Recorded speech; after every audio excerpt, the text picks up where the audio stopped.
भारत का भौतिक वर्गीकरण कर रहे थे, है ना। इसमें एक पार्ट अपने पूरा कर लिया था, उत्तर की पर्वत मालाएं या हिमालय पर्वत या उत्तर का पर्वतीय प्रदेश। अब दूसरा पार्ट लिखो, उत्तर का मैदान, उत्तर का महान मैदान।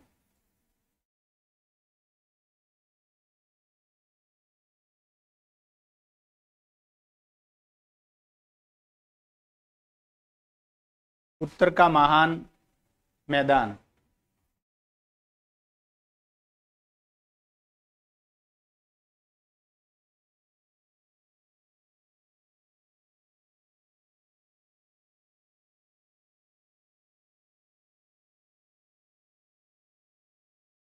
ये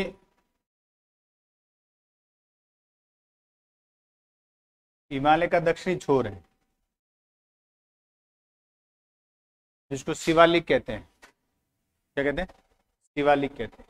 शिवालिक के बाद यानी शिवालिक के दक्षिण में गंगा, यमुना, ब्रह्मपुत्र, यहाँ यमुना, गंगा, ब्रह्मपुत्र और इधर सिंधु, झेलम, चेनाब, रावी, व्यास, सतलज नदियों के द्वारा निर्मित जलोढ़ मिट्टी का मैदान, जिसको उत्तर का महान मैदान कहते हैं। मैदान की दृष्टि से देखें तो ये भारत का सबसे बड़ा मैदान है, सबसे बड़ा भौतिक प्रदेश। कितना प्रतिशत भाग पर? 43 या 27? पहले दिन ही करवाया था मैंने। मैदान कितने प्रतिशत भाग पर है? मैदान तो सारे हैं, ये नहीं है अकेला 43, जिसमें ये गोदावरी, कृष्णा, कावेरी जितनी भी नदियां हैं उन सब का सारे मैदान मिला करके कितना है? 43 है क्या या 27 है? 43 सारे मैदानों को मिलाकर। लेकिन फिर भी अगर सारे मैदानों को अलग अलग कर दें तो भी ये भारत का सबसे बड़ा भौतिक प्रदेश हो। यदि पठार भी बड़ा है, पठार कितना था? कितना परसेंट था? 27%। 27 था ना। पहाड़, पर्वत, पठार और मैदान।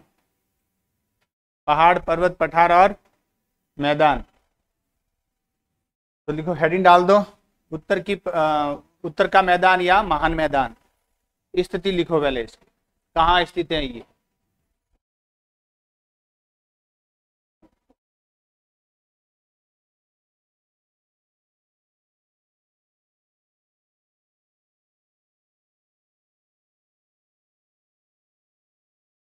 ये पूरा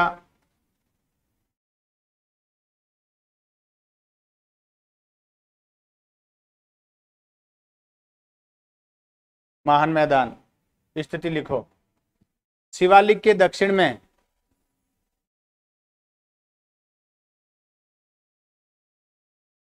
शिवालिक के दक्षिण में पश्चिम से पूर्व की ओर, पश्चिम से पूर्व की ओर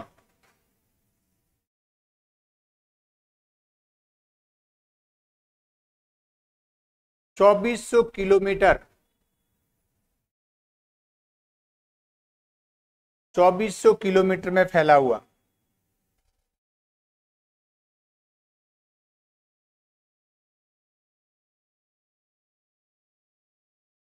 लंबाई यहां से लेकर, ये यहां से लेकर जो 2400 किलोमीटर है ना, वो लंबाई यहां से है, ये यहां से लेकर के ब्रह्मपुत्र के मैदान तक 2400 किलोमीटर। अगर इसमें ये हिस्सा शामिल कर दें सिंधु के मैदान को, तो ये टोटल लंबाई इसकी 3200 किलोमीटर हो जाती है। कितनी? 3200। लिखो इसको, देखो, सिंधु के मैदान को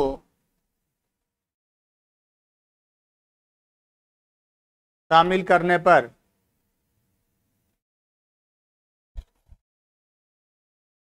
इसकी लंबाई 3200 किलोमीटर हो जाती है। कितने किलोमीटर? 3200 किलोमीटर हो जाती है। और इसका क्षेत्रफल है 7.5 लाख वर्ग किलोमीटर। 7.5 लाख वर्ग किलोमीटर यानी 7.5 लाख वर्ग किलोमीटर।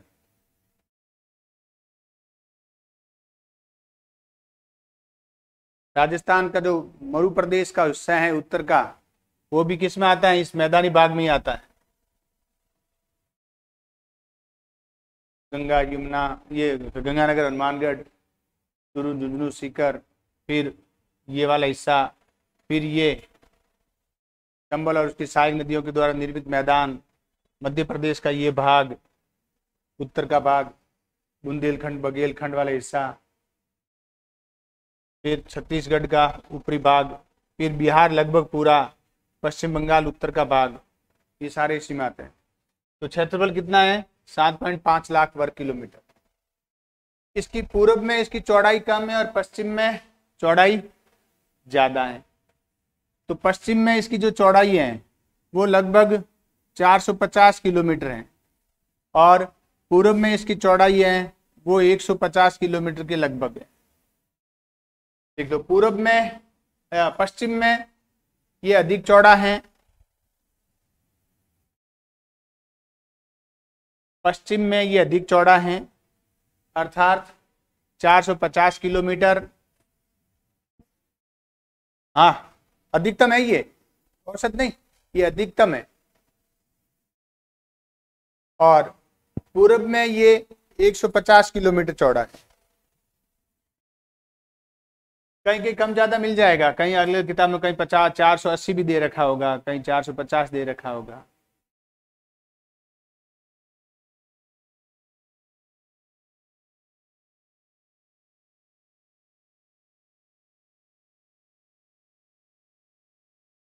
अब राज्य कौन कौन से हैं इसमें? पंजाब, हरियाणा, हिमाचल प्रदेश। राजस्थान का उत्तरी भाग, उत्तर प्रदेश, दिल्ली, एमपी का उत्तरी भाग, छत्तीसगढ़, बिहार, झारखंड का कुछ भाग, पश्चिमी बंगाल और असम, ये राज्य है। महान मैदान, महान मैदान, मैदान में नहीं, महान मैदान। मैदान में तो महाराष्ट्र भी है, तो कैसे? गोदावरी का मैदान, गोदावरी, भीमा, वर्धा का मैदान, कोयना नदी, यानी गोदावरी और उसकी सहायक नदियों के द्वारा निर्मित क्या है? मैदान ही था। तो पंजाब, हरियाणा, हिमाचल प्रदेश, दिल्ली, उत्तर प्रदेश, बिहार, झारखंड, पश्चिम बंगाल, बिहार, झारखंड, पश्चिम बंगाल, छत्तीसगढ़, असम, उत्तरी मध्य प्रदेश,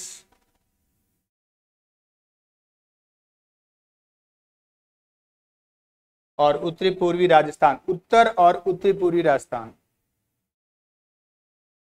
उत्तर और उत्तरी पूर्वी राजस्थान,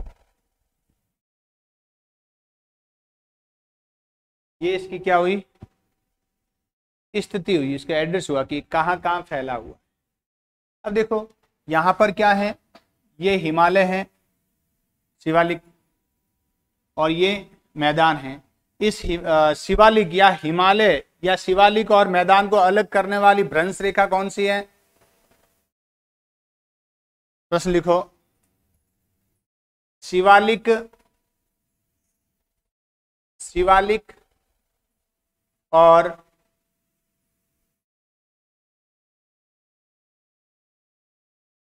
उत्तर के मैदान को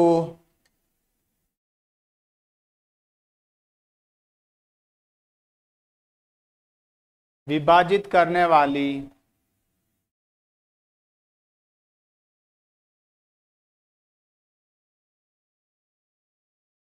भ्रंश रेखा, क्या नाम है?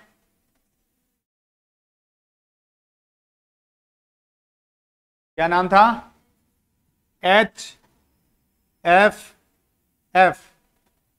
Himalayan frontal front fault, Himalaya frontal fault. और शिवालिक और मध्य हिमालय के बीच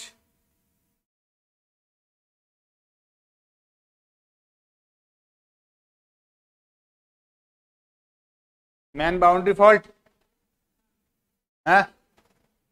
और मध्य हिमालय और मान हिमालय के बीच MCT MCF, man central front fault. और यहां पर ट्रांस हिमालय और मान हिमालय के बीच कौन सी थी? हाँ, कौन सा सुकून? सुतुर, कौन सुतुर जॉन? देखो सुतुर जॉन, IT, यही था। इंडस सांगपो, तो कि टी कैसे आया? तसांगपो, देसी भाषा में क्या कहें? तसांगपो, आगे सांगपो आगे टी साइलेंट लगता है तो टी माना जाएगा, टी साइलेंट, सांगपो। तो ट्रांस हिमालय और महान हिमालय के बीच ITSZ, महान हिमालय और मध्य हिमालय के बीच MCT, मध्य हिमालय और शिवालिक के बीच मैन बाउंड्री फॉल्ट, और शिवालिक और मैदान के बीच हिमालय फ्रंटल फॉल्ट। ध्यान रखना, पूछ सकते हैं इन दोनों के बीच में कौन सा फॉल्ट स्थित। अब इसकी विशेषताएं लिखो। अब देखो, एक सेकंड,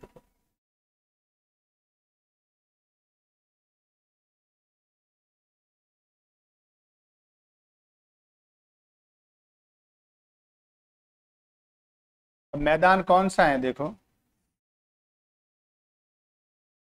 इसमें जो एकदम आपको वाइट दिख रहा है वो मैदान है। वैसे अगर रंगीन मैप में देखोगे तो जो हरा दिखेगा वो मैदान है, हल्का ब्राउन दिखेगा वो थोड़ा ऊंचा पठारी भाग है, थोड़ा मीडियम डार्क दिखेगा, ब्राउन डार्क दिखेगा वो थोड़ा मध्यम ऊंचा है, और एकदम डार्क दिखेगा, ब्राउन डार्क रेड गहरा लाल भूरा दिखेगा, ज्यादा दिखेगा वो और ऊंचा हो जाए। और ऊंचा है और वहां पर सफेद धब्बे दिख रहे हैं, इसका मतलब वो ग्लेशियर है। तो ये वाला हिस्सा देखो, ये देखो, ये पूरा बीच बीच में आपको काली काली पट्टियां भी दिख रही है, ये पूरा मैदान। सिंधु, झेलम, चेनाब, रावी, व्यास और सतलज, यमुना नदी, गंगा नदी और इनकी सहायक नदियां, कोसी नदी और ब्रह्मपुत्र नदी, इनके द्वारा निर्मित मैदान। ढाल इसका पश्चिम से पूर्व की ओर, और ढाल बहुत ही मंद ढाल है। गंगा नदी देखिए,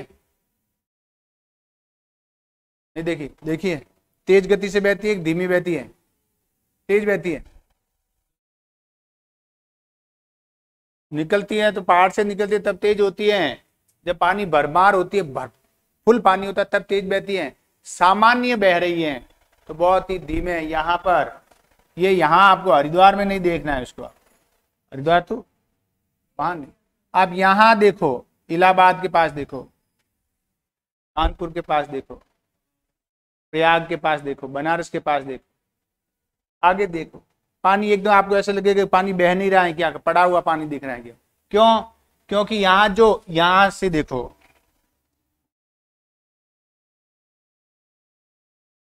ये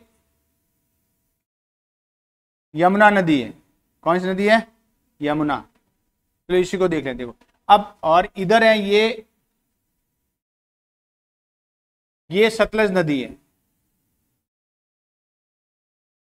देखो पास से ही निकल रही है, ये यहां से निकल रही है यमुनोत्री से, ये राकसताल झील से निकल रही है।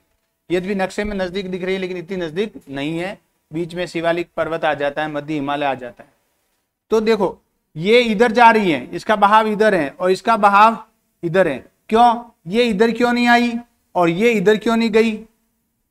ये ऐसे जा रही है। हाँ, यहां पर क्या है,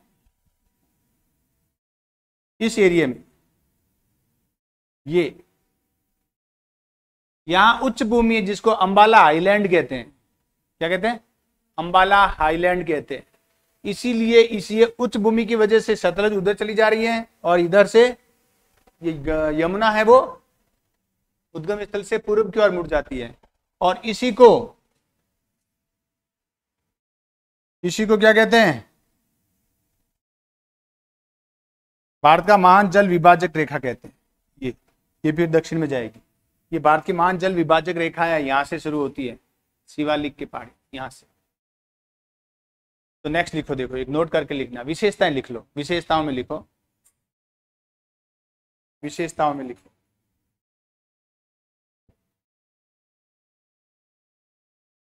अंबाला उच्च भूमि, अंबाला कहाँ है? हरियाणा में बॉर्डर। अंबाला उच्च भूमि से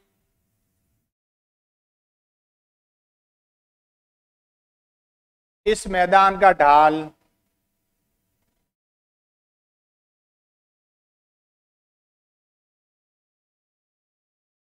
पूर्व की ओर है।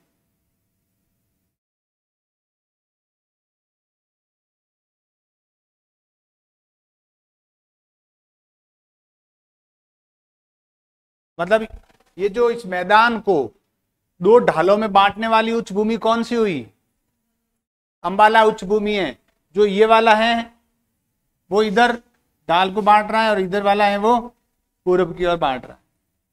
अब यहां से लेकर के, कहां से? अंबाला उच्च भूमि से लेकर के यहां तक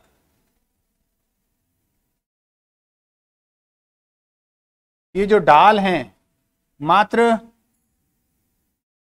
18 मीटर का ही है। कितना? 18 मीटर। कितना? 18 मीटर का ही है, किलोमीटर नहीं, मीटर का। मतलब यहां से लेकर ये जो ढाल है, ये ढाल बहुत ही मंद है, इसलिए यहां बहने वाली नदियां क्या है? धीमी गति से बहती है, इसलिए यहां जल उत्पादन नहीं हो सकता। जल उत्पादन के लिए नदियों को क्या होना चाहिए? हाँ, जल विद्युत उत्पादन नहीं हो सकता। क्यों? क्योंकि यहाँ जो बहने वाली नदियां वो बहुत धीमी गति से बहती है। इस मैदान में कह रहा है, मैदान में कहाँ बांध है? यहाँ एक में बांध नहीं, बताओ। गंगा नदी पर कोई बांध, फरक्का बांध को छोड़ दो बंगाल में, इसीलिए तो बांध नहीं बन सकते ना। मैदान बह रही है, चौड़ी नदियां का मतलब इतनी भी चौड़ी नहीं है। गंगा कहाँ चौड़ी है क्या? लेकिन पानी को आराम से रोक सकते, लेकिन नहीं रोक सकते क्योंकि सपाट मैदान में जनसंख्या घनत्व ज्यादा है यहाँ पर। हाँ, यहाँ है, टीरी है, गढ़वाल क्षेत्र में टीरी बांध है, नाथपा जाकरी बांध मिल जाएगा, टीरी बांध मिल जाएगा, लेकिन और इस मैदान में बांध नहीं मिलेंगे। मैदान बांध बन भी नहीं सकते। बांध हमेशा दो पठारों के, दो पहाड़ियों के, दो उच्च पठारों के बीच में ही बनेगी जहाँ नदी बह रही है, ताकि दोनों साइड से सपोर्ट मिल जाए। बांध नहीं देखा कभी? नहीं देखा ना? कौन सा? वो तो तालाब है सूदपुरा, वो बांध थोड़ी है। बांध अगर देख नहीं है ना निकटतर, तो पाली जाओ, पाली में घेमावास बांध है। वो एक साइड में पाली शहर आ जाता, थोड़ा ऊंची भूमि आ जाती है, एक साइड में थोड़ा पहाड़ आ जाता है, बीच में उसको रोका गया। यानी बांध हमेशा दो पहाड़ियों के बीच में बहने वाली नदी में यहाँ दीवार बना दी जाती है, इधर से पहाड़ी, इधर से पहाड़ी, और बीच में दीवार बना दी, ये बन गया बांध। तो लिखो इसका ढाल कितना है? मात्र 18 मीटर का ढाल है। कहां से? अंबाला उच्च भूमि से लेकर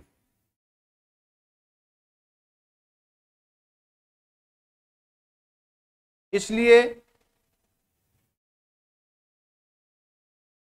यहां नदियां धीमी गति से बहती हैं।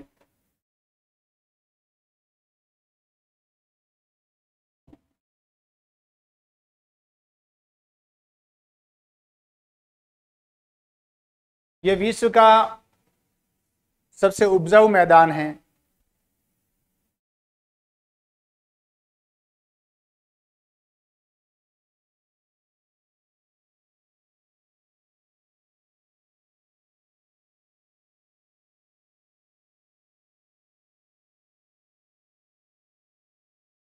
जलोढ़, कांप, कच्छारी या दोमट मिट्टी से निर्मित मैदान है। ये पूरा का पूरा दोमट मिट्टी से निर्मित मैदान है।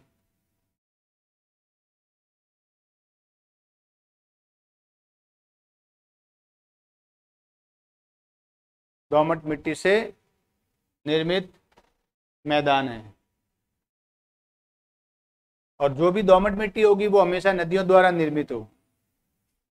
भारत का सर्वाधिक सघन क्षेत्र है ये, जनसंख्या की दृष्टि से भारत का सर्वाधिक घना बसा, सर्वाधिक जनसंख्या वाला क्षेत्र है।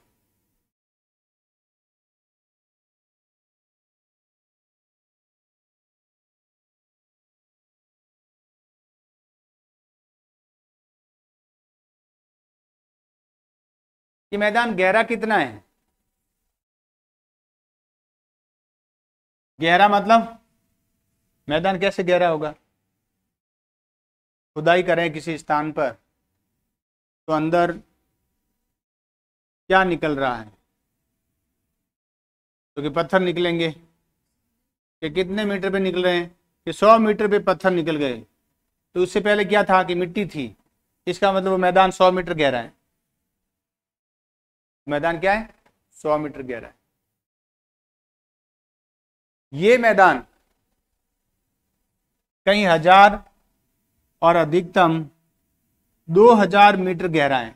यानी जैसे ऊपर मिट्टी है ना, ठीक वैसी ही अंदर मिट्टी मिलेगी इसमें। देखो ये मैदान 1000 से 2000 मीटर गहरा है। इसका मतलब इस मैदान में खनिज मिलेंगे हैं? कौन सा खनिज मिलेगा? मिट्टी है। कैसा खनिज मिलेगा बताओ? कौन सा खनिज मिला रहे हो यहाँ पे? सोना, चांदी, तांबा, लोहा, कोयला, पेट्रोल, जिप्सम, चूना पत्थर ना, नहीं, केवल सिलिका, चीनी मिट्टी, चीनी मृतिका, कांच बालू का। उत्तर प्रदेश पहले स्थान पर है चीनी मिट्टी उत्पादन। मैदान है, चट्टानें तोड़ तोड़ कर लाई गई, चट्टान मिट्टी यहाँ बिछाई हुई है, इसमें चीनी मिट्टी मिल जाएगी। बाकी कोई खनिज नहीं है भूगर्भ में। कभी नाम सुना कि उत्तर प्रदेश में हीरे के भंडार मिले? नहीं। हरियाणा में कोई खनिज है क्या? पंजाब में है, उत्तर प्रदेश में है, दिल्ली में है,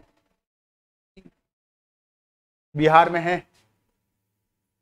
ना? बिहार में खनिज वही होंगे जहाँ पहाड़ी क्षेत्र होगा, पठारी क्षेत्र होगा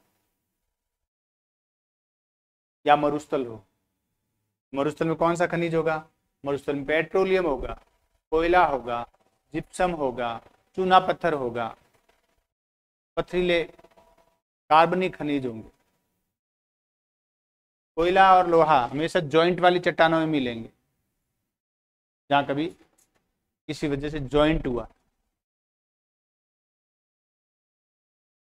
फोल्डेड माउंटेन में मिले, असादी चट्टान होगी वहां मिलेगा। हिमालय में है, यहाँ पर पेट्रोलियम। यहाँ दो चट्टानें, दो प्लेट भिड़ी, कौन कौन सी? इंडो ऑस्ट्रेलियन प्लेट और यूरेशियन प्लेट। दो प्लेट जॉइंट हुआ, खनिज मिलेगा।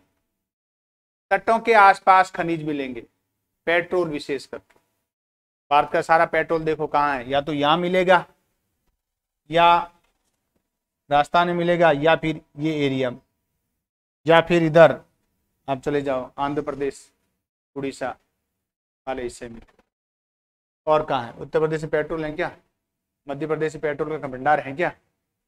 कोयला तो फिर भी मिल जाएगा, लेकिन बहुत कम, नहीं मिलेगा।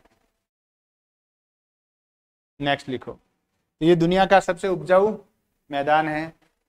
कृषि की दृष्टि से सर्वाधिक संपन्न क्षेत्र है। कृषि, परिवहन, संचार, कृषि, परिवहन, संचार की दृष्टि से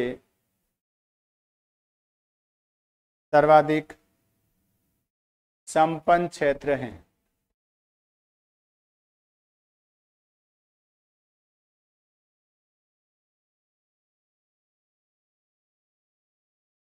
समुद्र तल से कितना ऊंचा है?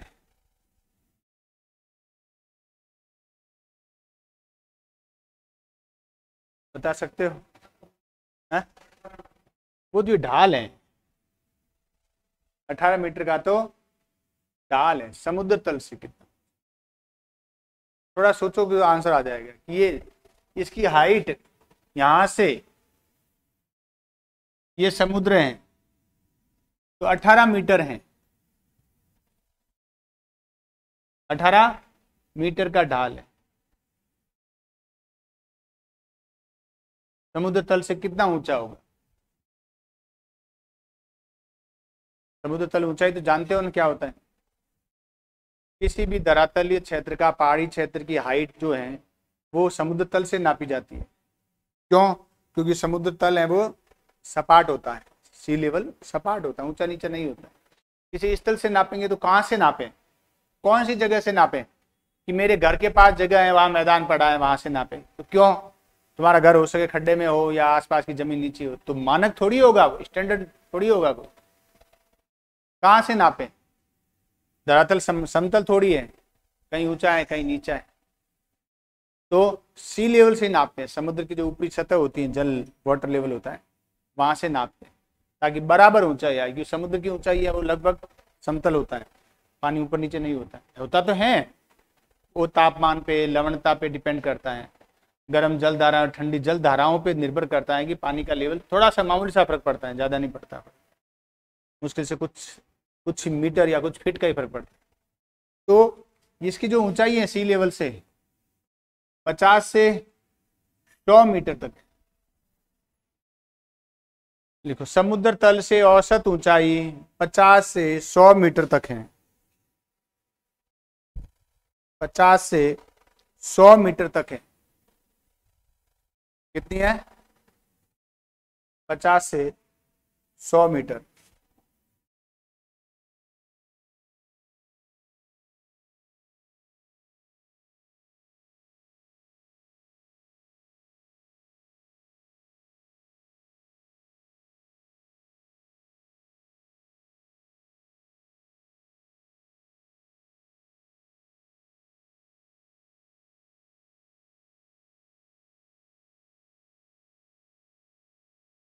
ये इसकी हिमालय की अंतिम सीमा है। इस सीमा के बाद मैदान शुरू हो जाता है। क्या हो जाता है? मैदान शुरू। इस जो मैदान है, महान मैदान है, उत्तरी महान मैदान, इसको संरचना की दृष्टि से 4 रूपों में बांटा जाता है। नाम सुना होगा, बाबर, तराई, बांगर और खादर। ये लाइन से है, यूं नहीं कहीं भी कोई भी हो जाएगा, नहीं, लाइन से होगा। तो लिखो, रूप या संरचना की दृष्टि से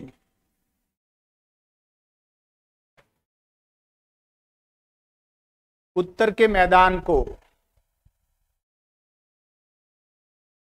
4 भागों में बांटा जाता है।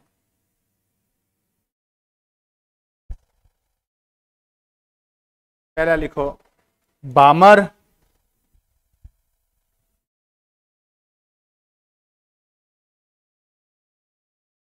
बामर,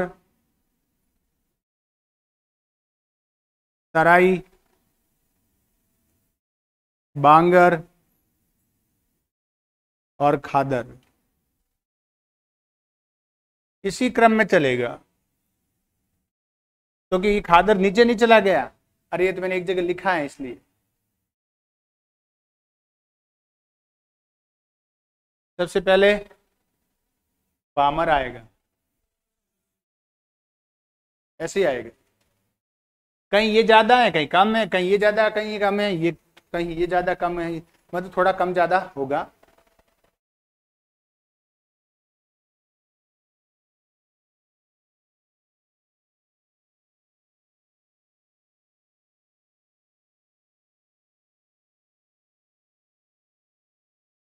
देखो यहां से इसके बाद, यानी डाल के बाद, डाल वाले हिस्से में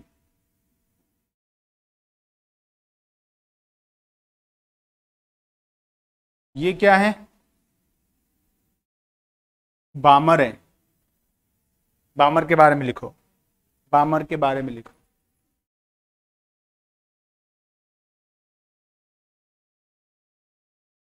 शिवालिक या पर्वत का पद्य भाग होता है ये। शिवालिक या किसी भी पर्वत का पद्य भाग होता है।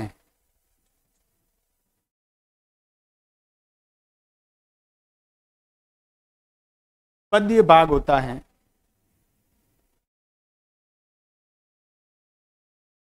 ये 8 से 10 मीटर,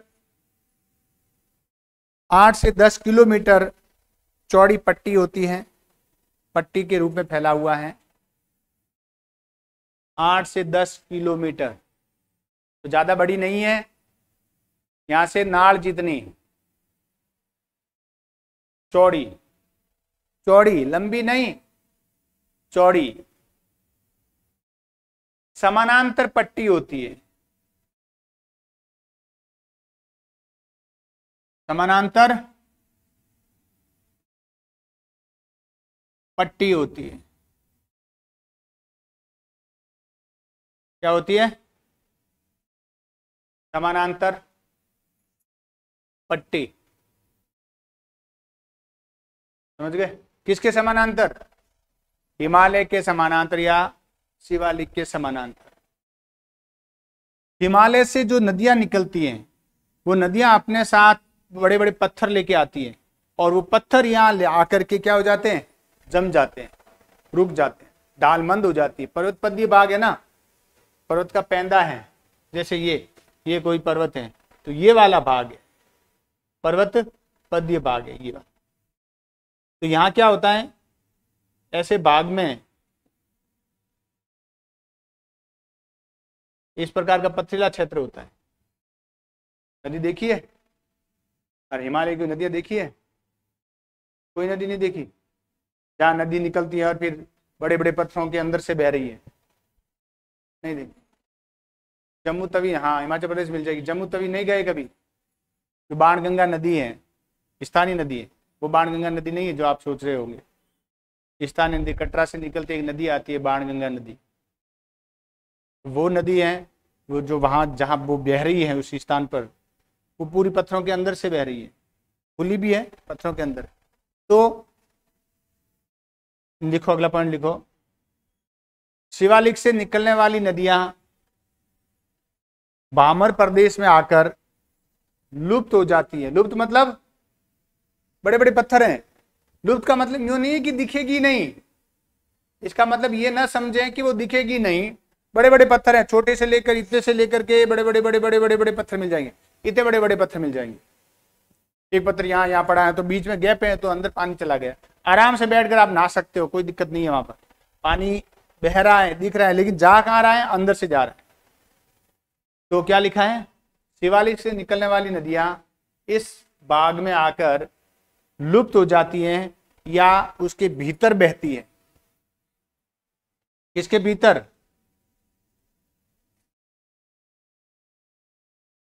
बामर के भीतर बहती है।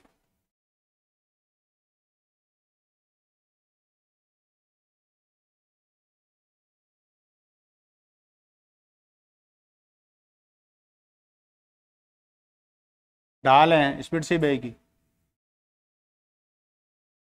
फिर आती है, लेकिन ये मतलब समझना कि हर जगह मिलेगा ये भामर, कोई जरूरी नहीं है कि हर जगह मिले। कहीं कम है, कहीं ज्यादा है, और हो सके कहीं पर ना भी हो। अब कहाँ नहीं है ये तो देखने भी पता चलेगा कि यहाँ नहीं है, ऐसा कोई फिक्स स्थान नहीं है, थोड़ा थोड़ा सब जगह मिलेगा ये। फिर आ जाता है दूसरा पार्ट इसके तुरंत बाद, क्या नाम है? तराई।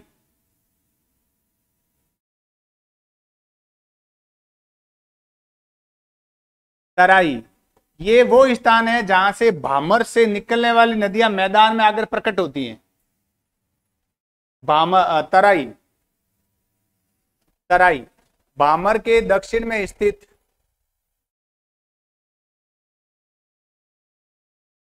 दलदली भूभाग,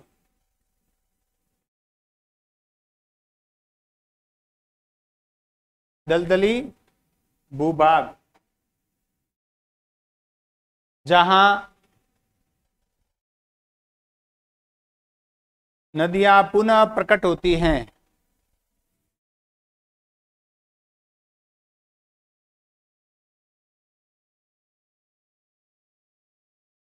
पुनः प्रकट होती है। इसकी लंबाई कितनी थी भामर की? 8 से चौड़ाई, सॉरी 8 से 10 किलोमीटर। इसकी 10 से 20 किलोमीटर। ज्यादा कैसे हो गई? मैदान हो गया ना। नाम सुना है तराई वाला क्षेत्र? नहीं सुना कभी? नहीं, वही तो है ये तरह दलदली क्षेत्र होता है। वनस्पति होती है, जल वाली वनस्पति होती है, आर्किड वगैरह, आक वगैरह होता है ना, आर्किड वगैरह, उस तरह की वनस्पति पाई जाती है। लेकिन यहाँ एक दिक्कत होती है, यहाँ बीमारियां बहुत होती है। मलेरिया, फलेरिया, जैसे फलेरिया बीमारी होती है मच्छरों से होने, फाइलेरिया, जो बोल जाना फलेरिया कहते हैं, फाइलेरिया, मलेरिया, यानी मच्छरों से होने वाली बीमारियों की यहाँ परमार है। लिखो देखो, दलदली क्षेत्र होने के कारण मच्छरों से होने वाली बीमारियां अधिक होती है।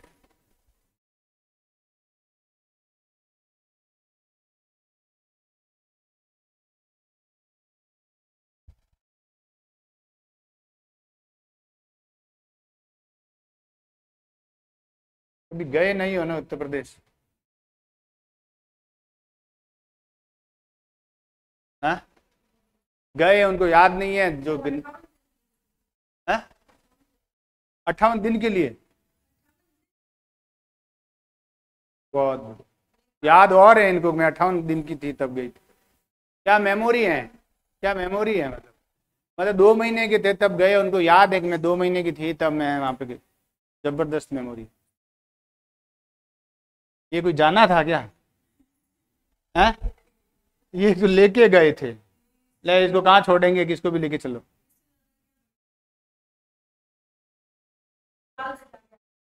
तो वो जाना क्या जाना, जब खुद को होश नहीं है कि मैं कौन सी दुनिया में हूं। जाओ तब जब खुद होश में हो। क्यों? इस मैदान में, इस क्षेत्र में जाओगे ना आप, तो वहां बड़ी बड़ी ऊंची ऊंची घास मिलेगी आप, इतनी ऊंची ऊंची घास। हाँ, नहरें हैं, नदियां हैं, तालाब मिल जाएंगे वहां पर। तालाब तो कितने नहीं मिलेंगी जितनी नहरें और नदियां मिलेगी। तो वहां इसी मैदान में, यानी जो दलदली वाला हिस्सा है ना, ये तराई वाला, यहाँ ऊंची ऊंची घास भी मिलेगी। घास भी कौन सी? मोटी सरकंडे वाली घास, कभी नहीं देखी? चौड़ी चौड़ी पत्ती। अगर घास देखनी है तो अब लालगढ़ तो गए हो। एक्चुअली में आप क्या है कि बड़े पता नहीं किस टाइप के लोग हो, पता मुझे समझ में नहीं आ रहा है कि गंदे पानी वाली घास देखी है ना, वो वैसी घास होती है। इधर से जाते हैं, रेलवे हॉस्पिटल के आगे से जाओ आप, आगे रेल पट्टी क्रॉस करोगे ना, क्रॉस करते ही इस साइड में ऊंची ऊंची घास पाई जाती, वैसी घास पाई जाती है। वहाँ दलदली तो है, पूरा गंदा पानी पड़ा रहता है, वैसी लिख लो। इस मैदान में, यानी तराई के मैदान में, ऊंची ऊंची घास पाई जाती हैं।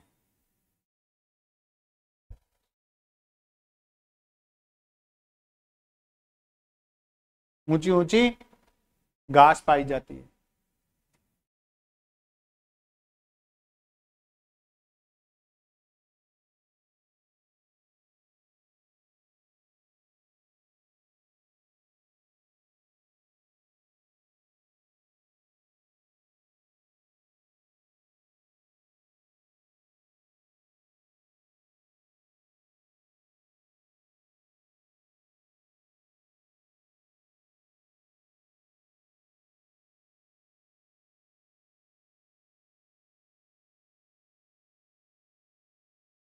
तीसरा रूप लिखो, बांगर।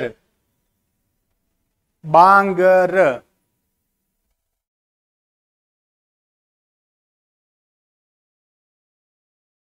ये इसे पुरातन जलोढ़ मिट्टी भी कहते हैं। पुरातन यानी प्राचीन जलोढ़ मिट्टी कहते हैं।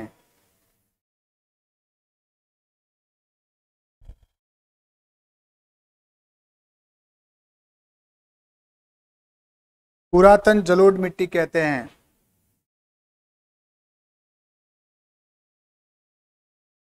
पंजाब, हरियाणा, पश्चिमी उत्तर प्रदेश, पंजाब, हरियाणा, पश्चिमी उत्तर प्रदेश के मैदानों में, पंजाब, हरियाणा, पश्चिमी उत्तर प्रदेश के मैदानों में सर्वाधिक पाई जाती है। पंजाब में, हरियाणा में और वेस्टर्न यूपी में सर्वाधिक पाए जाते हैं। यह सामान्य धरातल से ऊंचा भूभाग होता है।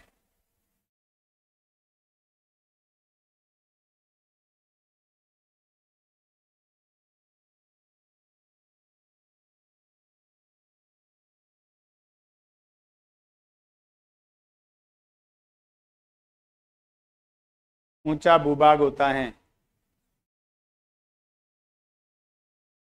इसमें बालू के कटक और टीले पाए जाते हैं। बालू मिट्टी के कटक और टीले पाए जाते हैं।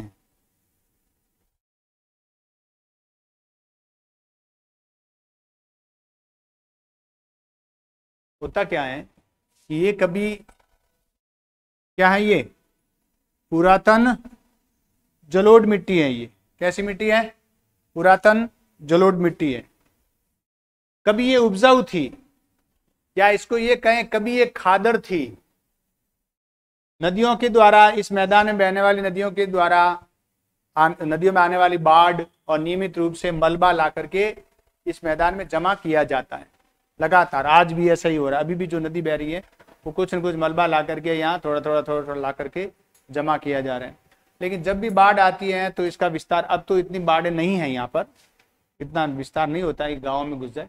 लेकिन हाँ, पूर्वी उत्तर प्रदेश में, बिहार में तो अब भी आती है नदियाँ। नदी पूरी की पूरी गांव में घुस जाती है। जब नदी तटबंध को तोड़ करके विस्तृत रूप में फैल जाती है, उसको बाढ़ कहते हैं।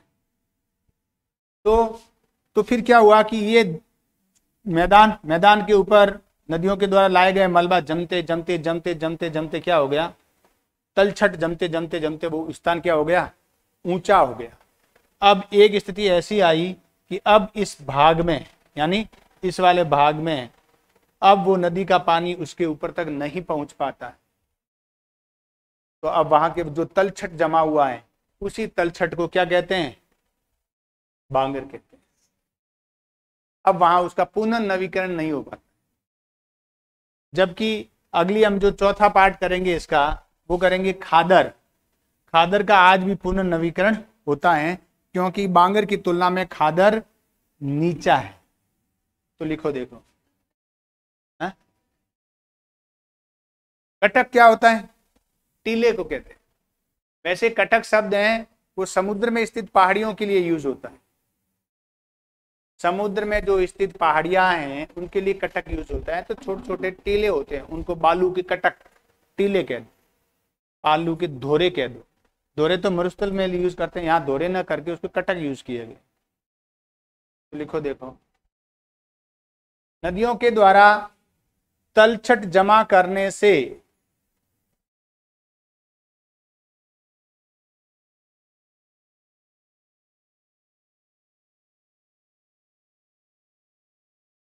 बने मैदान को ही बांगड़ कहते हैं। कहीं कि बांगड़ भी लिखा होगा, बांगड़ या बांगड़ एक ही बात है,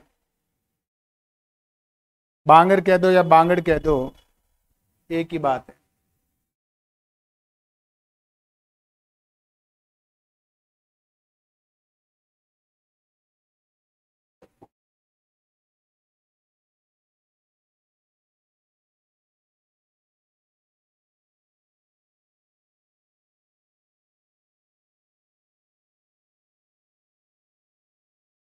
अब इसके अलावा इस मैदान को छोड़ दो, मरुस्थल को छोड़ दो, भारतीय महान मरुस्थल को, ये वाला हिस्सा पूरा, ये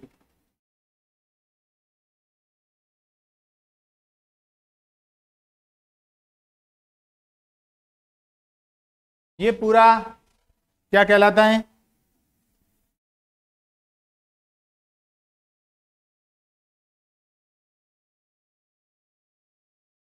खादर। लिखो, चौथा पार्ट लिखो, खादर।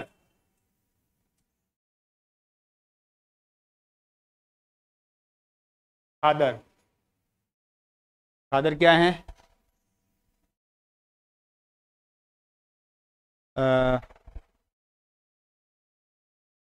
महान मैदान में नदियों द्वारा निर्मित नवीन जलोढ़ मिट्टी का मैदान।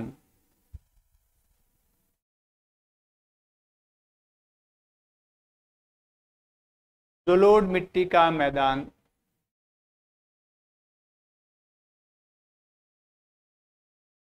इसे नवीन जलोढ़ मिट्टी भी कहते हैं।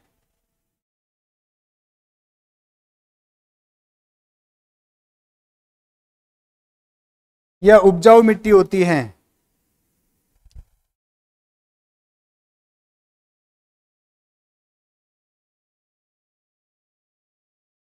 उपजाऊ मिट्टी होती है। इसका समय समय पर पुनर्नवीकरण होता रहता है। इसका समय समय पर पुनर्नवीकरण होता रहता है।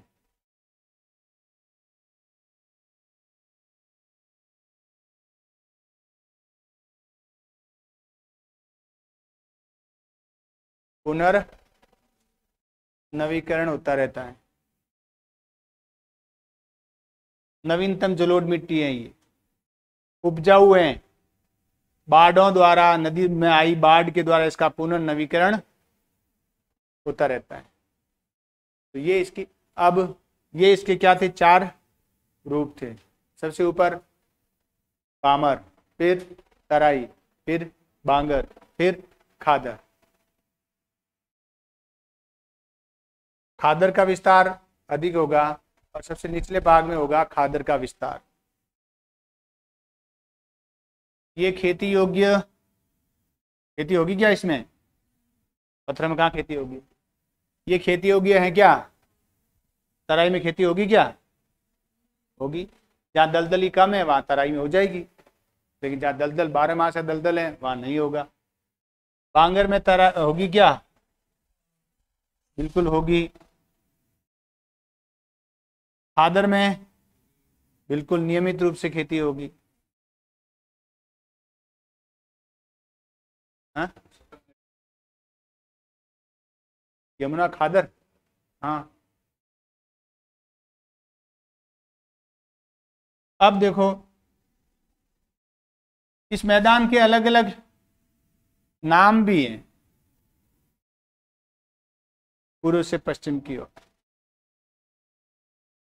नाम सुना होगा, अवध का मैदान, मिथिला का मैदान, रोहिलखंड का मैदान, बुंदेलखंड का मैदान, पंजाब हरियाणा का मैदान, बारी दोआब, बिस्त दोआब, चच दोआब, देखो देखो हेडिंग डालो, मैदान, महान मैदान का वर्गीकरण, महान मैदान का वर्गीकरण।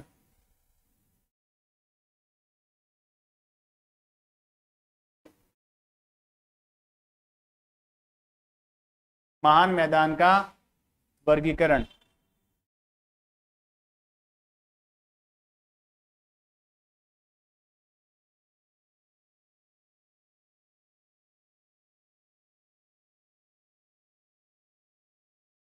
पंजाब हरियाणा का मैदान, पंजाब हरियाणा का मैदान।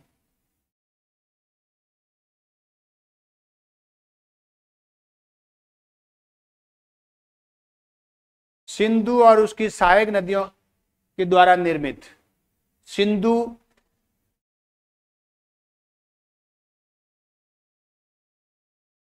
और उसकी सहायक नदियों के द्वारा निर्मित मैदान।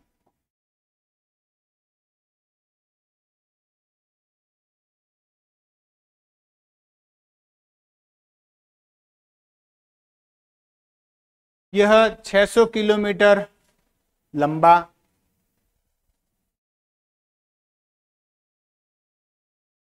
और 300 किलोमीटर चौड़ा है।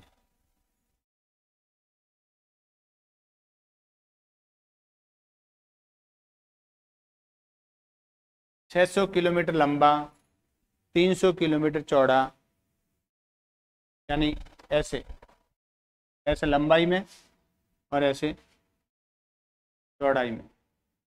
600 इंटू लंबाई इंटू चौड़ाई, 600 इंटू 300। यह उपजाऊ भूभाग हैं जो चावल उत्पादन के लिए जाना जाता है।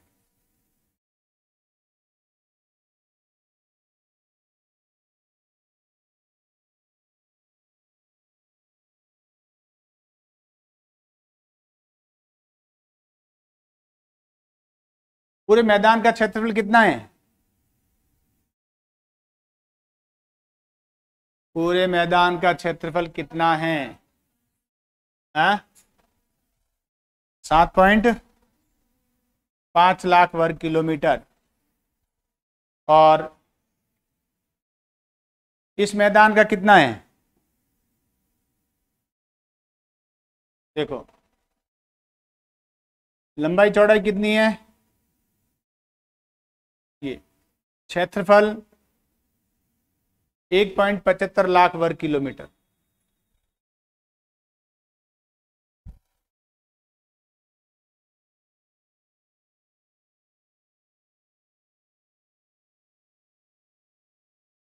इस मैदान में दोआब सर्वाधिक पाए जाते हैं।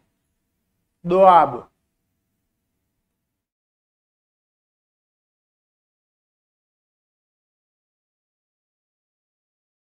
दोआब, दोआब मतलब दो यानी दो, आब यानी जल।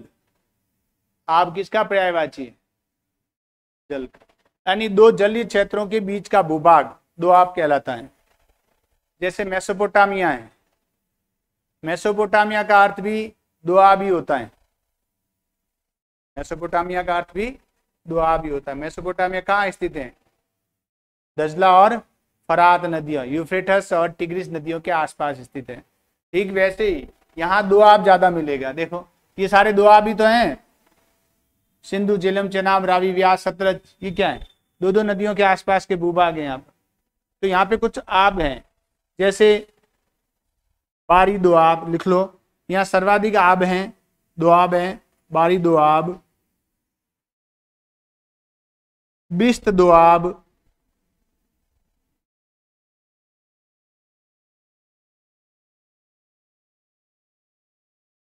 सिंधु सागर दोआब, बारी दोआब, बिस्त दोआब, सिंधु सागर दोआब,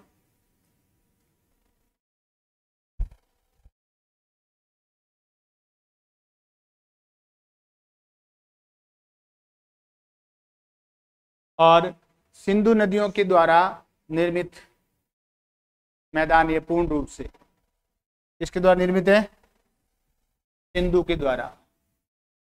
तो प्रश्न आ जाए कि सिंधु और उसकी सहायक नदियां किस मैदान का भाग हैं, तो पंजाब हरियाणा के मैदान का भाग है। किसका भाग है? पंजाब हरियाणा के मैदान का भाग है। सिंधु का वैदिक नाम क्या है?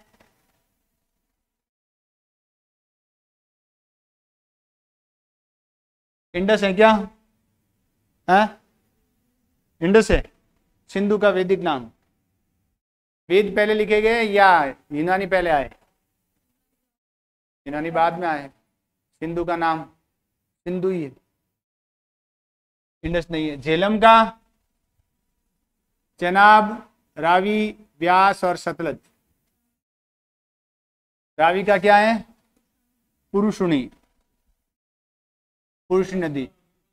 व्यास का विपाशा, सतलज का सतुंद्री। अब रहा चेनाब का, झेलम का वितस्ता और चेनाब का अस्कनी। इनके नाम लिख लो। अभी मैंने क्या बोला था? हाँ, कान अच्छे से रोज सुबह सुबह ठेठी निकाल के आओ। कान की समय समय पर कान की ठेठी निकाल देनी चाहिए, उससे दिमाग सही चलता है।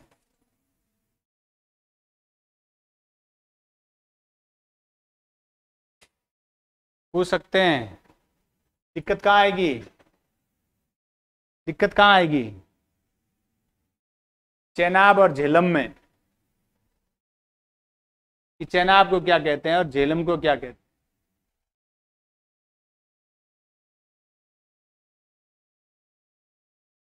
चेनाब और झेलम को क्या कहते हैं, यहां दिक्कत आएगी।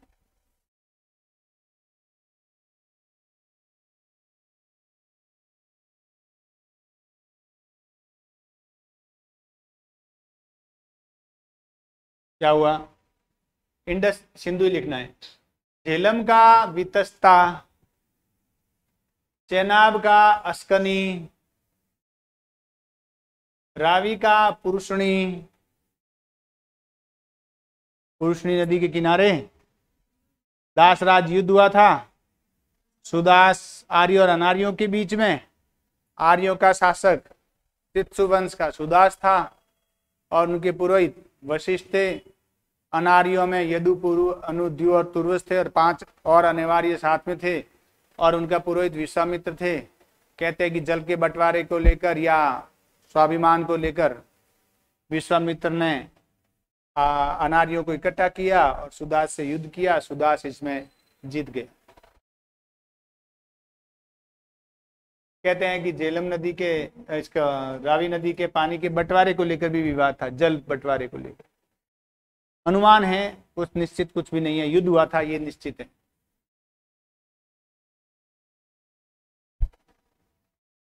कर लिया नोट?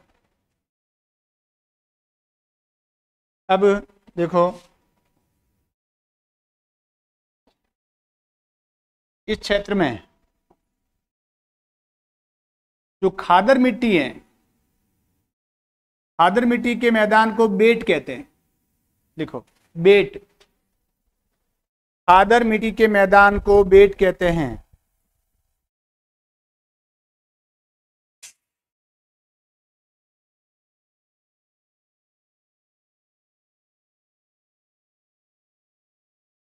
खादर मिट्टी के मैदान को बेट कहते हैं। इसी क्षेत्र में जो शिवालिक नदी है, शिवालिक पर्वत है, शिवालिक पर्वत से जो नदियां निकलती हैं मैदान में प्रवेश करती हैं और मैदान में प्रवेश करती हैं तब वो खड्डे बना देती है। खड्डे बना दिए क्योंकि मैदान, पहाड़ से नदी निकल रही है और सीधी मैदान से टकरा रही है, तो वहां क्या हो जाएंगे? जैसे ये अब यहाँ से, और ये मैदान यहाँ से निकली, निकलते यहाँ से टकराएगी तो यहाँ क्या बन जाएगा? खड्डा बन जाएगा। इस खड्डे को चो कहते हैं। देखो, चो। शिवालिक से निकलने वाली नदियों के द्वारा निर्मित खड्डे।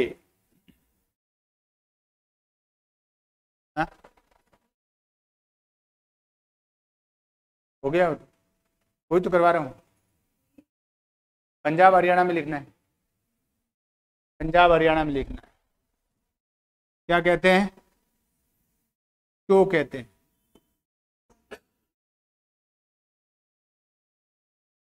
शिवालिक से निकलने वाली नदियों के द्वारा निर्मित खड्डों को चो कहते हैं। क्या कहते हैं? चो कहते हैं।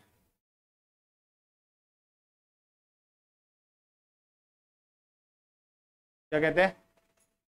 चो। और यहीं पर इसी मैदान में स्थानांतरणशील बालू के टीले भी पाए जाते हैं कहीं कहीं, उसको छाया कहते हैं। देख लो, छाया।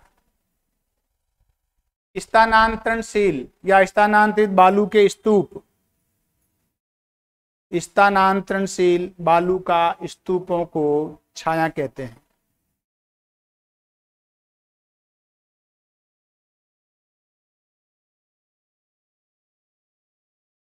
क्या कहते हैं? छाया कहते हैं। अभी मैदान कंप्लीट नहीं हुआ है, बाकी है। अभी इनका पूरा वर्णन अगली क्लास में करेंगे। अब देखो, एक बार इसको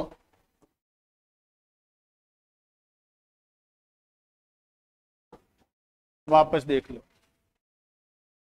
महान मैदान किनके बीच में है? देखो अब क्या, ये कौन सा बात हुई, किनके बीच में है? महान मैदान किनके बीच में? प्रायद्वीपीय पठार और शिवालिक के बीच में है। ये शिवालिक है, ये शिवालिक है, और यहां पर ये प्रायद्वीपीय पठार की उत्तरी सीमा है। इनके बीच में ये महान मैदान है। एक पॉइंट। दूसरा देखो, शिवालिक और महान मैदान के बीच में जो विभाजक भ्रंश हैं उसका नाम है HFF। शिवालिक और महान मैदान के बीच का जो विभाजक भ्रंश हैं उसको हिमालयन या हिमालय फ्रंटल फॉल्ट कहते हैं।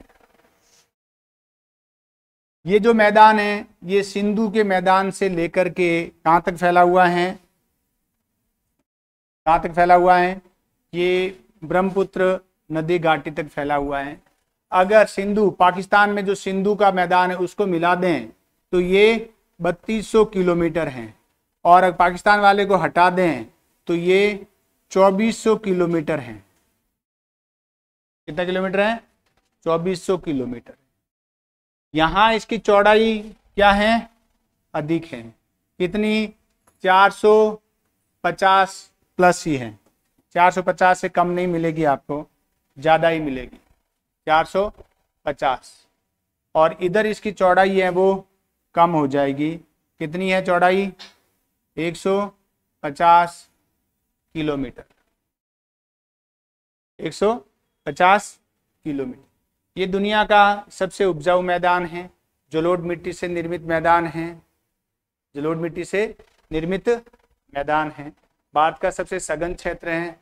परिवहन, संचार, उद्योग और कृषि की दृष्टि से सर्वाधिक विकसित क्षेत्र है ये। क्या? परिवहन, यहाँ संचार, कृषि, उद्योग, जनसंख्या, इन सब का जाल बिछा हुआ है, पूरे का जाल बिछा हुआ है। इस मैदान को अगर इसकी मिट्टी की संरचना की दृष्टि से देखें तो हम कितने भागों में बांटते हैं? 4 भागों में बांटते हैं मिट्टी की संरचना की दृष्टि से। तो कौन कौन सी संरचना है? जो ये तो हिमालय आ गया, ये हिमालय आ गया। अब इसके बाद देखना है कौन कौन से हैं। तो सबसे पहले क्या आएगा? भामर। भामर पथरीला क्षेत्र होता है। क्या होता है?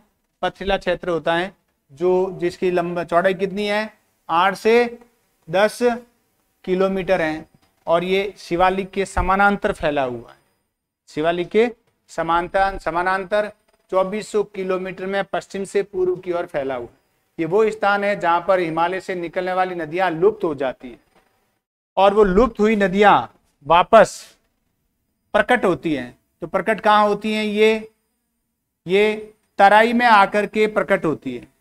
ज्यादातर तराई आपको यहीं मिलेगा, यहां ब्रह्मपुत्र क्षेत्र में तराई नहीं मिलेगा। इसका मतलब ये नहीं है कि है ही नहीं, जीरो है, नहीं, ऐसा नहीं। यहां तराई ज्यादा मिले। क्यों? क्योंकि अब मैदान आ जाता, बड़ा मैदान फैल रहा है यहाँ पे। जबकि यहाँ क्या है, ब्रह्मपुत्र है वो घाटी में बहती है, इधर भी पहाड़ है, इधर भी पहाड़ है बीच में, तो मैदान कम मिलेगा, इस प्रकार का संरचनाएं नहीं मिलेगी। तो ये दूसरा कौन सा हुआ? दूसरा कौन सा हुआ? ये तराई। ये कितना है? 10 से 20 किलोमीटर की चौड़ाई में फैला हुआ है और समानांतर फैला हुआ। तराई वाला वो हिस्सा है जहां से भामर से निकलकर नदियां मैदान में प्रकट होती है। तो वो नदियां कहां प्रकट हो रही हैं? तराई में प्रकट हो रही है। तराई में ये दलदली क्षेत्र होता है, बड़ी बड़ी घास पाई जाती है, ऑर्किड जैसी वनस्पति पाई जाती है, या मछलियां क्या, हाँ मछलियां तो होगी, मच्छर ज्यादा पाए जाते हैं, मलेरिया फाइलेरिया जैसी बीमारियां ज्यादा होती है। उसके बाद आ जाता है, कौन सा क्षेत्र आता है? बांगर आता है। बांगर क्षेत्र। बांगर क्षेत्र कैसा क्षेत्र है? बांगर कम उपजाऊ है, पुरानी जलोढ़ मिट्टी है और ऊंचे टीला युक्त क्षेत्र होता है। ऊंचा टीला होता है जहां नदियों का पानी नहीं पहुंच पाता है और धीरे धीरे कृषि के लिए कम उपजाऊ होती है। इसी को बांगर या क्या कहते हैं? बांगड़। बांगड़ का नाम सुना है? बांगड़ी है ये। और फिर आ जाता है शेष बचा हुआ भाग, क्या है? ये सारा क्या है? खादर, उपजाऊ मैदान है, सर्वाधिक उपजाऊ मैदान। नवीन जलोढ़ मिट्टी है ये। कैसी मिट्टी है? नवीन जलोढ़ मिट्टी है, जिनका समय समय पर पुनर्नवीकरण होता रहता है। ऐसा प्रश्न आ सकता है कि निम्नलिखित में से कौन सी नदी, कौन सी मिट्टी है जिसका पुनर्नवीकरण होता रहता है? ऑप्शन में जलोढ़ भी होगा, खादर होगा, भामर होगा या बांगर होगा। तो कौन सा आंसर सही करना है? खादर सही करना है। खादर नहीं होने पर जलोढ़ को सही करना है। ये जो जलोढ़ मैदान है इसकी गहराई 1000 से 2000 मीटर है, यानी 1000 से 2000 मीटर की गहराई तक इस मैदान में क्या है? मिट्टी और केवल मिट्टी है। तो क्या मिट्टी तो सब जगह होती है, पत्थर नहीं निकलेंगे। कभी जाओ उत्तर प्रदेश साइड में 20 फीट पर पानी है, घरों में हैंडपंप लगे हुए हैं, 20-20 फीट में हैंडपंप। इतने पानी, वाटर लेवल इतना ऊंचा है क्योंकि एक तो पथरीला क्षेत्र नहीं है, मिट्टी वाला हिस्सा है, और इसके अलावा यहाँ नदियां द्वारा निर्मित होने की वजह से। फिर इसका ढाल, इस मैदान का अगर ढाल देखें तो जो अंबाला उच्च भूमि है, अंबाला उच्च भूमि से लेकर यहाँ जो नदी गिरती है, डेल्टा बनाती है गंगा ब्रह्मपुत्र का, वहां तक इसकी जो ढाल है 18 डिग्री है। कितना है? मतलब 18 मीटर है। 18 मीटर है, समझ गए? यहां से यहां तक ढाल, यानी ये ढाल अगर देखें और यूं नापें तो ये कितने मीटर आएगा? 18 मीटर आएगा। तो ये अपन ने फिर इनके अलग अलग वर्गीकरण है। एक वर्गीकरण किया अपन ने पंजाब हरियाणा का, जहां पर खादर मिट्टी को क्या कहते हैं पंजाब हरियाणा में? बेट कहते हैं, है ना। और शिवालिक से निकलने वाली नदियों के द्वारा जो खड्डे बनाए जाते हैं इसको चो कहते हैं। और स्थानांतरण से बालू के टीले होते हैं उनको छाया कहते हैं। कहां पर? पंजाब हरियाणा के मैदान में, ये इस साइड के यहां पर, इस हिस्से में, यानी विशेषकर सिंधु, झेलम, चेनाब, रावी, व्यास और सतलज में। सिंधु को वैदिक संस्कृति में सिंधु कहा गया, झेलम को वितस्ता कहा गया है, चेनाब को अस्कनी कहा गया है, रावी को पुरुषणी कहा गया है, व्यास को विपाशा कहा गया और सतलज को सतुंद्री कहा गया। और एक सरस्वती नदी थी, यही सारा हिस्सा मिला करके जो मैंने 7 नदियों के नाम बोले हैं, इसी को वैदिक संस्कृति में सप्त सैंधव कहते हैं, जो आर्यों का स्थान माना जाता है। कुछ इतिहासकार आर्यों का मूल निवास स्थान सप्त सैंधव को ही माना है।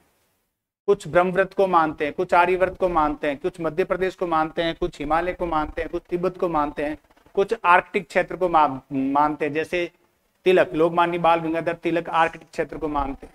दयानंद सरस्वती हैं, वो तिब्बत को मानते हैं। मैक्स मुलर है, मध्य एशिया को मानते हैं। पेंक का जो एक इतिहासकार हुआ है, वो हंगरी मानता है, ऑस्ट्रिया के आसपास का जो भूभाग है, हंगरी जर्मनी वाला हिस्सा है, उसको मानता है। तो ये अपने एक बार शॉर्ट में इसको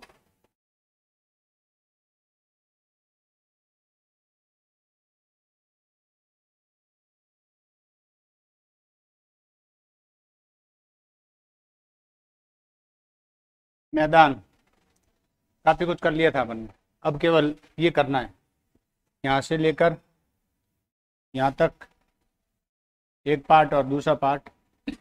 ये भी मैदान से प्रश्न आते नहीं है, आएगा तो खादर से आएगा, यानी मिट्टियों के स्वरूप से। बाकी कुछ थ्योरी वाले प्रश्न आ जाए, 4 लाइनें दे दे, 4 लाइनें देकर पूछ सकते हैं कौन सी लाइन गलत है या कौन सी सही है। जैसे ये सतलज नदी है और ये यमुना नदी है, इसके बीच का उच्च भाग है जो भारत के महान जल विभाजक का भाग है। ऐसे प्रश्न आ सकते हैं। उच्च भूमि से सिंधु सतलज की नदियां और गंगा यमुना की नदियों का विभाजन होता है अम्बाला उच्च भूमि से।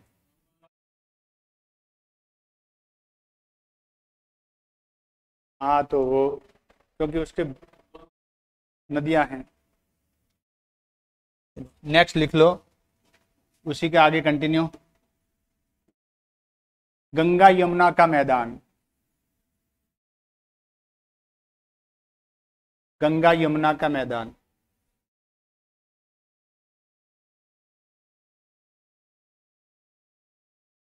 इसका सर्वाधिक विस्तार उत्तर प्रदेश में है।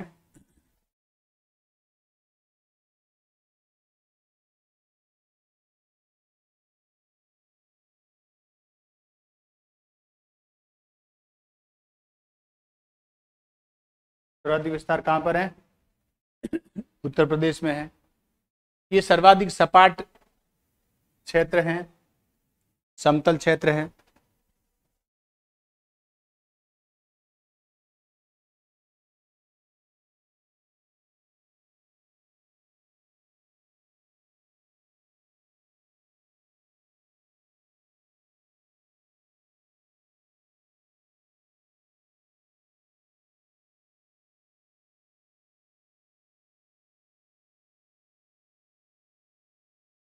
चौदह सौ किलोमीटर लंबा 1400 किलोमीटर लंबा और 300 किलोमीटर चौड़ाई में फैला हुआ है।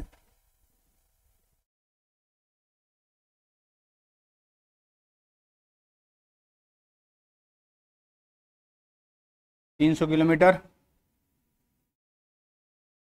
चौड़ा है ये।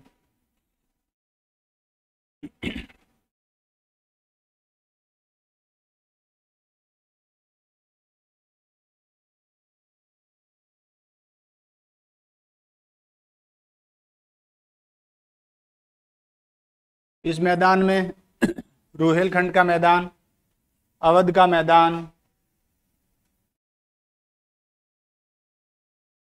रोहेलखंड का मैदान, अवध का मैदान,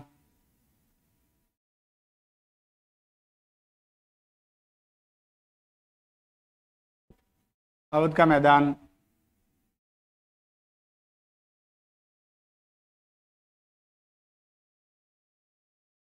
मिथिला का मैदान, उत्तरी बिहार का मैदान,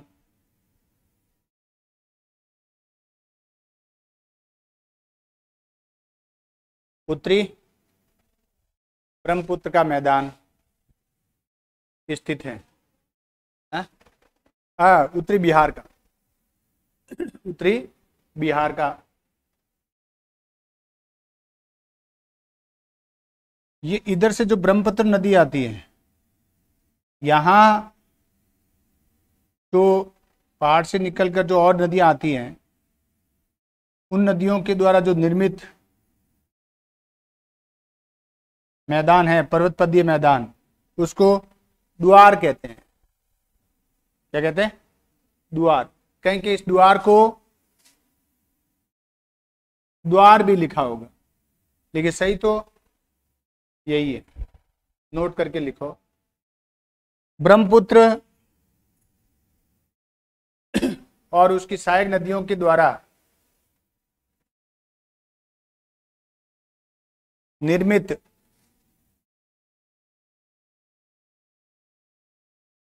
पर्वतपदीय क्षेत्र को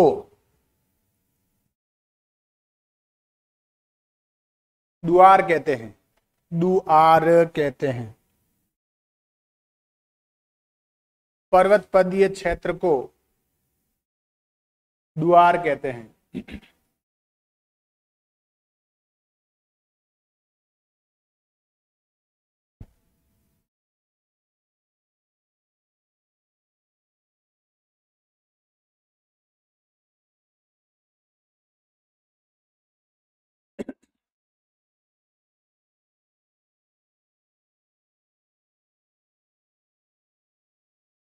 कौन कौन सी नदियां हैं देखो? गंगा, गंगा की एक शाखा पश्चिम बंगाल में अलग होकर के ब्रह्मपुत्र में मिलती है। नदियां करेंगे तब करेंगे। ये ऐसे बह रही है। यमुना जो प्रयाग में आकर के गंगा मिल जाती है। यहाँ पर काली, शारदा, गोमती, घाघरा, गंडक और ये कोसी। काली नदियां करेंगे ना, उस समय करेंगे काली, शारदा, गोमती, घाघरा, ये गंडक और ये कोसी। इधर चंबल यमुना की सहायक नदी है। एक सिंध नदी है यहाँ पर, जो यमुना की सहायक नदी है। फिर आती है बेतवा, जो यमुना की सहायक नदी है। फिर यहाँ एक नदी आती है जिसका नाम है कैन, ये यमुना की सहायक नदी है। फिर ये है सोन नदी, जो गंगा की सहायक नदी। काम की नदियां हैं ये सारी। नदियां करेंगे तब करेंगे, इम्पोर्टेंट है। ये जो यहाँ से निकलती हैं ये नदी, यहाँ कैन नदी भी निकल रही है, सोन निकल रही है, इधर से महानदी भी निकलेगी, यहाँ से कुछ गोदावरी और उसकी सहायक नदियाँ, गोदावरी की सहायक नदियाँ निकल रही है। यहाँ एक पठार क्षेत्र है जिसका नाम है अमरकंटक। नाम सुना होगा, अमरकंटक। अमरकंटक है वो अरीय अपवाद क्षेत्र का केंद्र है। अरीय मतलब गोल, दूरी जैसे साइकिल की दूरी होती है ना, वैसे। ये इसकी सहायक नदियां, इन सभी नदियों के द्वारा ये मैदान बना है, गंगा यमुना का मैदान। तो इन नदियों के नाम लिख लो। देखो, इस मैदान के निर्माण में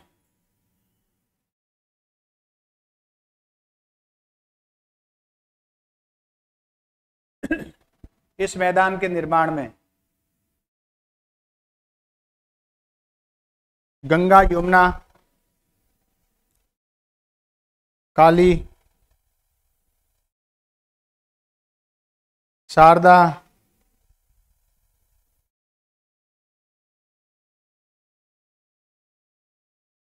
गोमती, घाघरा, गंडक, कोसी। गोमती, घाघरा, गंडक, कोसी, ये सभी नदियां कहां से निकल रही है? हिमालय से। काली, शारदा, गोमती, घाघरा, गंडक, गंडक, घाघरा और ये कोसी, ये सभी नदियां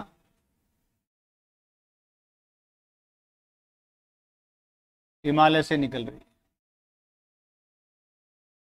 उत्तर से मिल रही है गंगा में, और दक्षिण से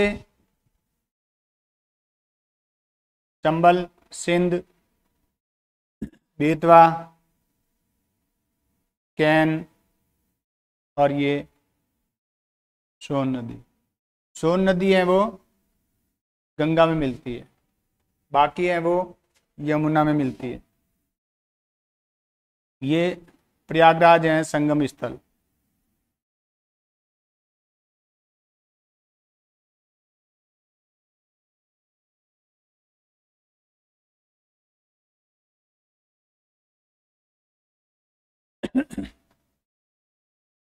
अब हेडिंग डाल दो, ब्रह्मपुत्र का मैदान।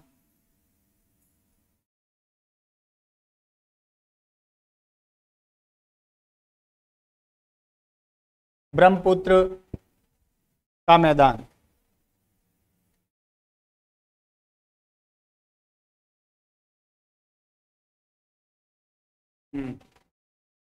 गंगा, यमुना, सरस्वती। ब्रह्मपुत्र नदी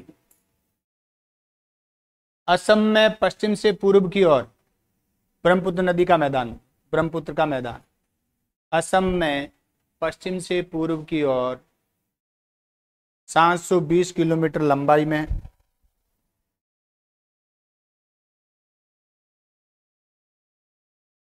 और 80 किलोमीटर चौड़ाई में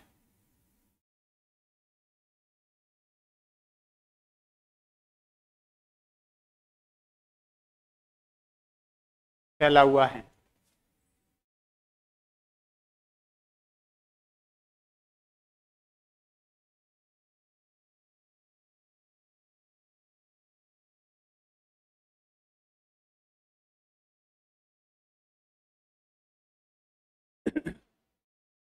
कौन सा मैदान है? जो सफेद सफेद दिख रहा है, जो सफेद दिख रहा है नदी के आसपास वाला, वो ये मैदान है। देखो इसको, देखो यहाँ कुछ, यहाँ एक पहाड़ है जिसका नाम है पटकोई बूम। ये पटकोई बूम, ये तो ये यहां से लेकर यूं, ये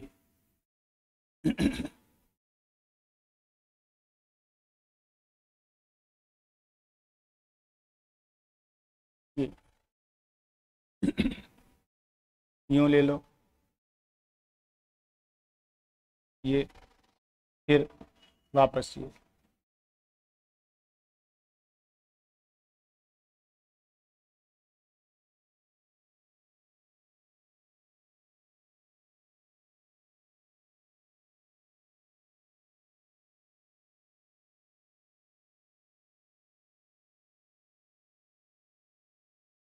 एक हिस्सा है ये है, दूसरा हिस्सा ये। कौन सा मैदान? ब्रह्मपुत्र का मैदान। यहाँ से लेकर यहाँ तक की लंबाई 720, चौड़ाई 80 किलो। पूरब में पटकोई बूम इसकी सीमा बनाती है। इस मैदान के पूरब में पटकोई बूम,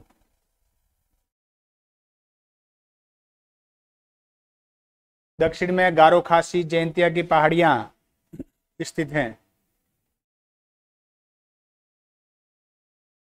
पूरब में पटकोई बूम पहाड़ी है, दक्षिण में गारो खासी जयंतिया की पहाड़ियां, जनजातियां भी हैं तीनों, और पठार भी हैं। पठार हैं एक्चुअल में, गारो खासी जयंतिया के पठार।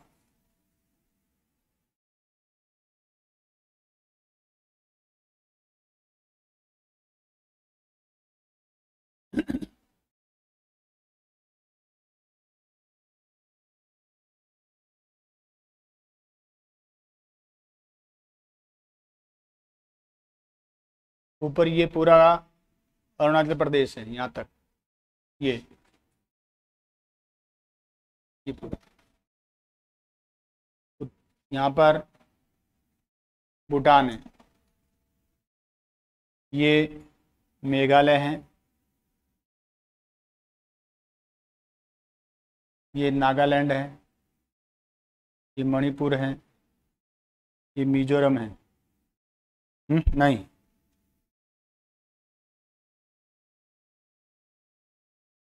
ये नागालैंड है, ये मणिपुर है और ये मिजोरम है, और ये त्रिपुरा है, ये असम है। वो तो किया ही था अपन ने। ब्रह्मपुत्र नदी में माजुली द्वीप स्थित है, विश्व का एकमात्र नदी द्वीप स्थित है। तो इस नदी के द्वारा लाए गए गाद के जमने से इसका निर्माण हुआ है, क्योंकि तेज ढाल के साथ बहती है नदी, इसलिए बहुत ज़्यादा मिट्टी को बहा करके काट करके ला करके यहाँ पर जमा दिया जाता है। ये अपना उत्तर का मैदान कंप्लीट है। कल करेंगे प्रायद्वीपीय पठार, बहुत ही मज़ेदार टॉपिक है कल वाला। आज वाले में ऐसा कुछ नहीं था, कल वाला काफ़ी काम का टॉपिक होगा, मज़ेदार भी है। यहाँ से लेकर के यहाँ एक लाइन खींचता हूँ, फिर मैं एक पूरी लाइन यहाँ से खींच लेता हूँ, फिर एक लाइन यहाँ से लेकर के दक्षिण तक जा कर के ये पूरा इधर थोड़ा यूँ और हो जाता हूँ। ये प्रायद्वीपीय पठार। यहाँ से प्रश्न पूछा हुआ है, महादेव, मेकाल, महादेव, रामगढ़, छोटा नागपुर की पहाड़ियाँ, ये लाइन से पूछी हुई है। सतमाल, अजंता, महादेव, सतपुड़ा, बालाघाट, लाइन से पूछे हुए प्रश्न बड़े यूपीएससी के एग्जाम, आरएस के एग्जाम में नहीं हो सके ये प्रश्न। भूगोल की जो क्वेश्चन बनाएगा जो टीचर, हो सके यूपीएससी का पुराना पेपर उठाए और उसमें से एक प्रश्न उठा कर दे दे, हो सकता है ऐसा। तो अपन उसको देखते हुए करेंगे कि क्या क्या।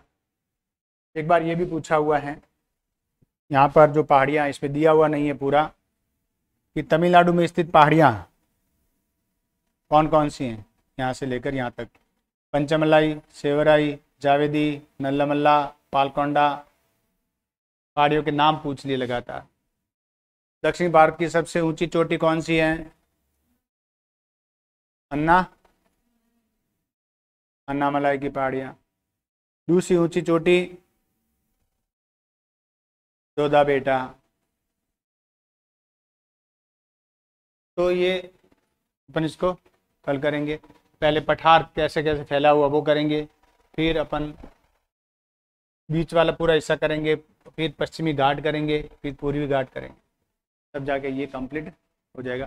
पूरा का पूरा फैक्चुअल है, पॉइंट टू पॉइंट है, कोई फालतू बात नहीं है, पॉइंट टू पॉइंट है। मतलब जैसे आज तो काफ़ी बातें, उपजाऊ मैदान है, घना बसा क्षेत्र है, कोई काम के नहीं है, लेकिन यहाँ पॉइंट टू पॉइंट है। सतमाल की पहाड़ियाँ हैं तो हैं, ऊंचाई कितनी है, कहाँ स्थित है, बस इतना ही ध्यान रखना। इसमें दिया हुआ नहीं है। कलसुबाई पहाड़ी है तो है, महाबालेश्वर है तो है, नीलगिरी की पहाड़ियाँ हैं तो हैं, कहाँ स्थित हैं, अन्नामलाई की पहाड़ियाँ हैं तो हैं, जोधा बेटा, अन्नामुडी, अन्नामलाई, कार्डोबम हिल, ये पूर्वी और पश्चिम घाट को जोड़ता है अन्नामलाई।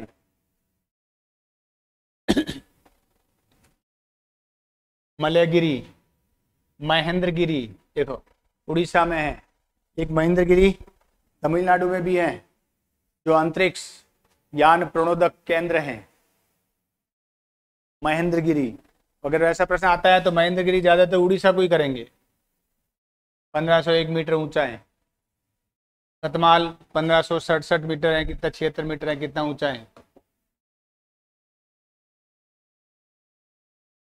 67 मीटर है।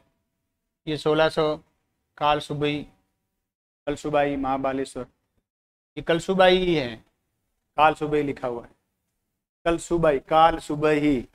अनुवाद किया ना, इसको जिसने भी अनुवाद किया है ना, उसने वो कोई बहुत खतरनाक वाला अंग्रेज था। कलसुबाई काल सुबही, खतरनाक वाला अंग्रेज था, कलसुबाई को ठोक दिया काल सुबही। जैसे एक बार आर स्प्रिंग पूछा, उड़ीसा का एक बंदरगाह है जिसका नाम है पारादीप। क्या नाम है? पारादीप। अंग्रेजी में लिख दिया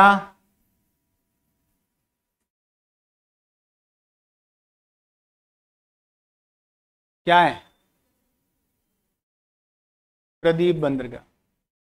हिंदी में अनुवाद किया ना, उसको हिंदी में लिखा ना, तो प्रदीप कर दिया हिंदी में। प्रदीप बंदरगाह कहाँ पर? अब प्रदीप बंदरगाह तो देखा ही नहीं। अंग्रेजी में जाके देखा तो ऐसे लिखा हुआ, मतलब हिंदी में लिखा हुआ है प्रदीप बंदरगाह और अंग्रेजी में लिखा है PARA, ये लिखा हुआ। अंग्रेजी का वर्जन था, उसमें लिखा है PARADEEP पारादीप, और हिंदी में अनुवाद किया तो वो क्या हो गया? प्रदीप बंदरगाह। तो कहने का मतलब है अंग्रेजी और हिंदी दोनों पढ़ो। जहाँ हिंदी समझ में नहीं आए एक बार अंग्रेजी देख लो, आसान होगा, थोड़ा हल आसानी से हो जाएगा। मैडम का नाम कर दिया।